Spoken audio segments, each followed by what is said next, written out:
Reneus was glad to be back home and wasted no time getting back to work. He could be seen buzzing to and fro pulling this train and back, and seemed to pass the by to go all day without rest. He'll work himself to bits, said Rusty to Scarlowy one morning. Scarlowy laughed. That's Reneus for you. He always has to be busy doing something. He could keep working and never sleep, I think he would.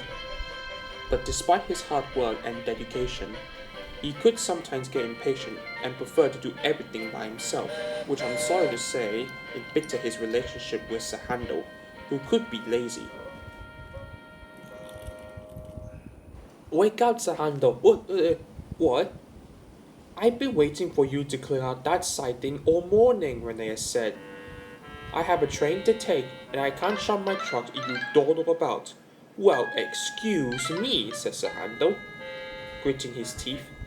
He thought that Reneus was a busybody, know-it-all. Most of us content leaving our trains on schedule not an hour early, so Sir Handel finished. Reneus huffed.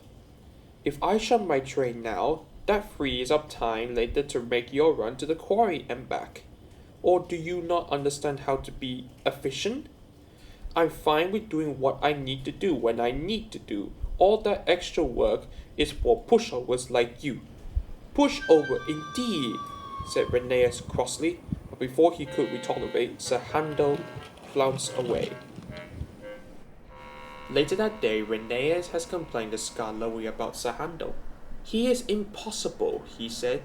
If he gathers around and never gets any work done, he'll be asking for trouble. He's young yet, said Scarlowy, and he needs a good teacher. Perhaps you could show him a thing or two. Teach him? Reneus scoffed. I am far too busy to teach a lazy engine like Sir Handel. Have it your way, said Scarlowy, not wanting to irritate Reneus. Reneus made up the line with his afternoon train, stopping by the lakeside. All the while he was thinking about what he might say to Sir Handel when they next met. Push over, indeed. Push all that, indeed. Up ahead was a causeway, and a strange sight greeted him. He was surprised to see an engine come off the rails with a goods train in tow. It was Sir Handel. How on earth did you get down there, you silly great engine, said Reneus. Instead of a lecture, how about you get help, said Sir Handel. Reneus and Sir Handel's crews went to phone for the breakdown train. In the meantime, the two sat in silence until Reneus' curiosity got the better of him. Tell me, how did you find yourself down there, he asked. Sir Handel blushed. My trucks pushed me over the side. I tried to stop them, but I couldn't.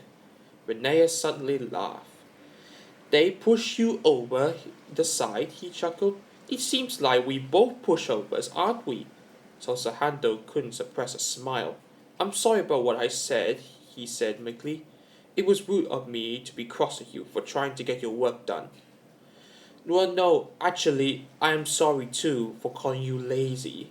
It seems you really do need help with trucks if you want to avoid accidents like these in the future.